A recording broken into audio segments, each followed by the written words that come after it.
Gold was at about 1910s. You're looking at it going almost, it's getting exceedingly buoyant right now, trading at 2083. Big money chases gold, but the people's money is silver, as many people like to say. So gold is dominating at the moment, but when gold starts to go near parabolic, I would expect silver to just overtake and just ignite. And silver is quite some way behind, but when it runs exceptionally. So again, you need a bit of extra patience for silver, but you're already starting to get exactly what you need in gold. You're getting the new highs in gold, and it's only time, in my opinion, before silver follows up to that $40, $45, $50 range. That's a key zone for us. The market sniper, FrancisHunt, anticipates a future surge in silver prices.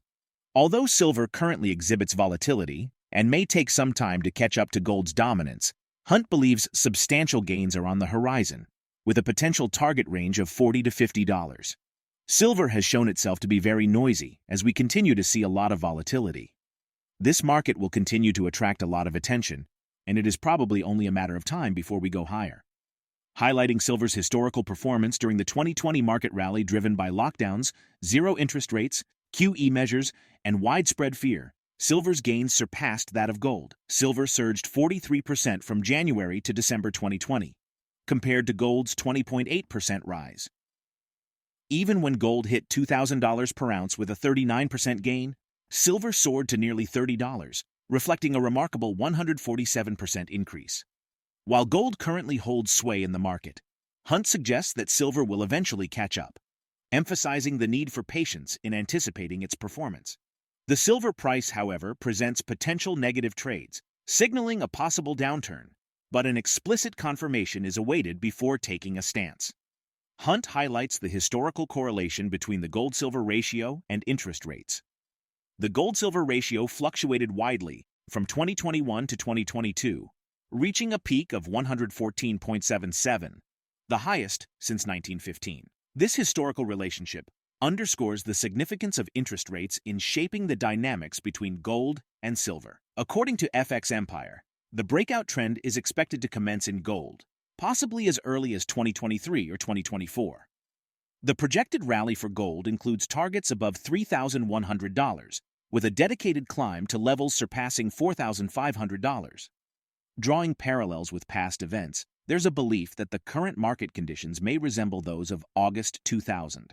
Let's delve into key moments from FrancisHunt's interview with these video clips. Longer run, silver outperforms. While you're still in the early stages, gold outperforms. However, the gold-silver ratio, in our opinion, which is in the mid-80s, I'm just going to check a chart. I'm looking down while I speak to you because I want to get the update, because there's actually quite a big move on gold, which is not being reciprocated on silver right now. So again, gold's still the leader generally in the move, and that will point to institutions, hedge funds, central banks. Those are the deep pockets. They don't want storage with mega warehouses and costs. You can get a lot of value in gold in a smaller pace. So the big money chases gold, but the people's money is silver, as many people like to say. So gold is dominating at the moment, but when gold starts to go near parabolic, I would expect silver to just overtake and just ignite. And silver is quite some way behind, but when it runs exceptionally. So again, you need a bit of extra patience for silver, but you're already starting to get exactly what you need in gold. You're getting the new highs in gold, and it's only time, in my opinion, before silver follows up to that $40, $45, $50 range. That's a key zone for us. At that point, I would expect a reasonable pullback potentially, but if the proliferation is at full speed ahead, we'll blast through that in good order. And longer run, I'm seeing a 30s gold-silver ratio and eventually a single digit. So it's part and parcel. And that can be, I want to make this important point as well as part of your question, that can be coinciding with that interest rate spike that I am mentioning. So I want to point out the eventual capitulation of rates in the March of 2020, when everyone was in bonds, everyone, and the bonds were super valuable, and the rates capitulated to 0.3% on the 10-year in America. That was the super spike on the gold-silver ratio of 128. So these two are the yin and yang. When the one goes dark, the other one goes light.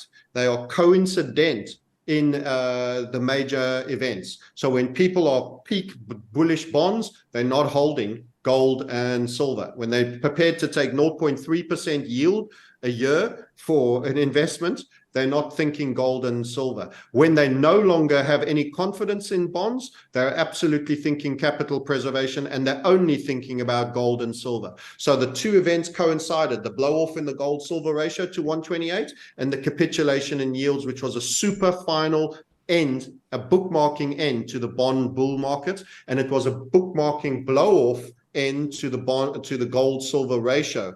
And with lower gold silver ratio, you can only expect higher gold and even higher silver. So you're going to have to wait a bit more for the silver, but you get in your gold rewards already and the silver comes.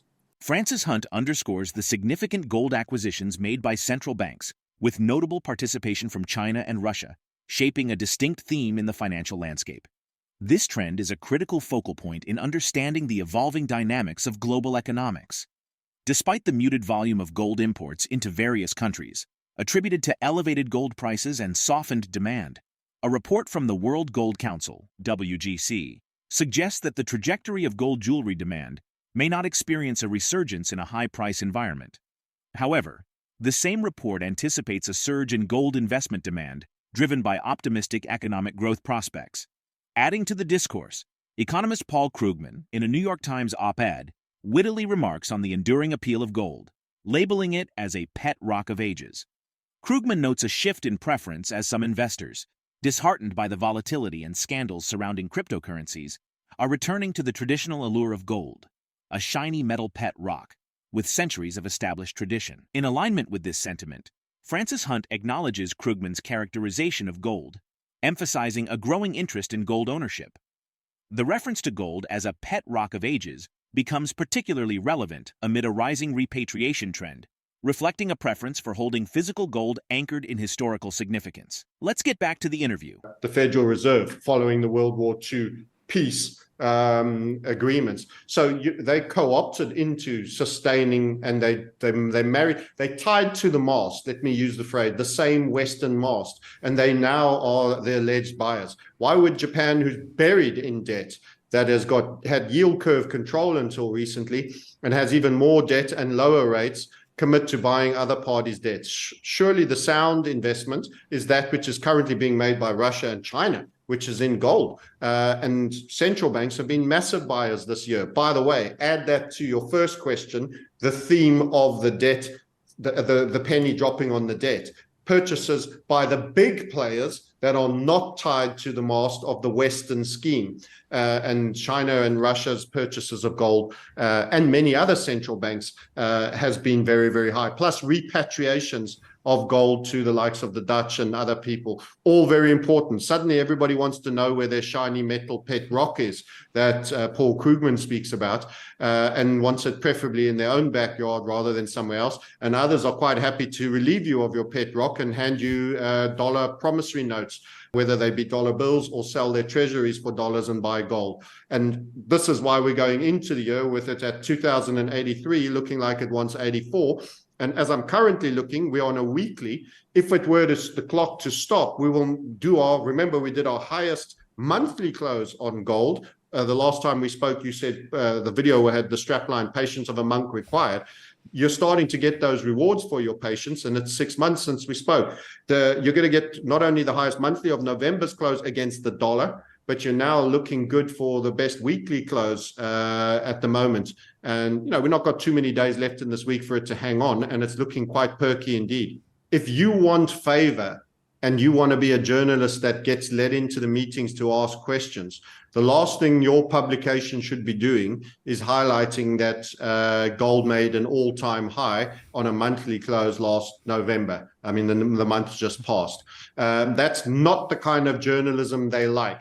And they're very good at virtue signaling this and making it quite clear what you're allowed to talk about that they approve of and what you talk about they disapprove of. So gold essentially is the canary in the gold mine about unsound money principles. And when people stop believing in debt and fiat, and they start moving it, particularly the other nation states that know the game more than the citizens, who typically are the first movers. They know far more than you let on. And of course, big financial CEOs in banks, they start buying gold, and the Fed and the financial journalistic press are incentivized not to highlight that point. So before this very good question you asked, at the last day of November, I said, currently a headline not put in any American circular will be the fact that you've just closed at an all-time high on a monthly charts close.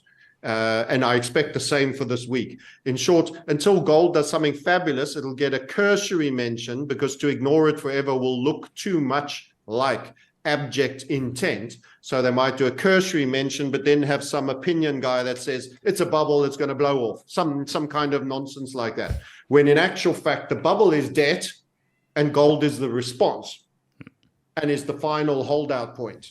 And that's invariably, I would anticipate those kind of gaslighting and reframing taking place in due course after gold starts to get into the mid-2000s.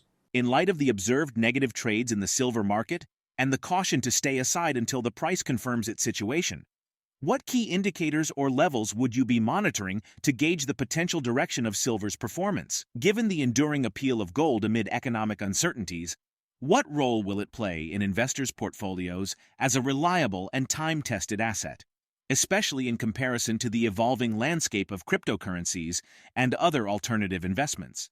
Share your thoughts in the comments section.